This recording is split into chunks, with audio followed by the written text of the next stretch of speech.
push us to get our work done before midnight, also considering the fact that staff at the front desk would have to be there for sometimes an hour or two. I wanted everyone to get home safely, making sure that we had toys and things in the caucus room for young moms coming in with kids.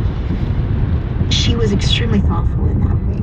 And I think that that is a leadership style that we don't often see in government, right? We get caught in the politics and the back and forth and the rhetoric, and we lose sight of the people. What were some of the wins from your perspective this year legislatively that you feel are going to help keep people safe when they serve the public, and what remains to be done? I mean, obviously we made a dramatic step forward in security at the Capitol. We were one of only a handful of at the Capitol. Instead of routing those through very specific security checkpoints, we have made those improvements. The one thing that I think we didn't do at the Capitol that still remains is to not. I certainly have nothing against balancing people's Second Amendment rights, but we don't allow them in courthouses. I mean, there are very common sense places where we've established that it's just not a good idea. I'm grateful for passing the officer impersonation bill this year with myself and Representative Cleaborn and Senator Hoffman. Conversations about data privacy, about what's public data versus private data, what should be only acceptable to give out to the public for transparency upon a request.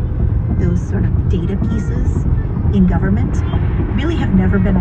Continue to honor their memory. Yeah, there is something that I plan to do myself, and I'm going to share it for the first time. But Melissa's part of her legacy was all about planting trees. One of the things she really believed in was that the Capitol should be a place that people want to go to, that you can literally rest in the shade to full fruition, right?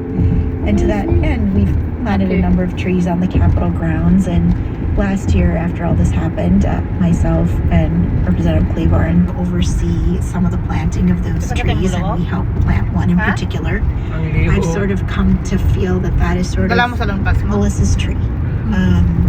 I go out of my way when I'm coming to and from the Capitol to go past that tree.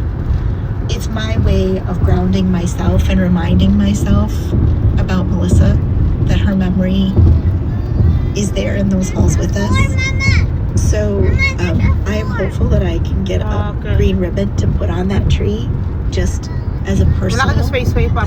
I think over this next weekend, we will be doing a number of things, both publicly and privately, to really honor her and keep her first and foremost in our minds, and by extension, Minnesotans. That's why we do this work. To stand up in the void when she can't, and remind folks that she's still here.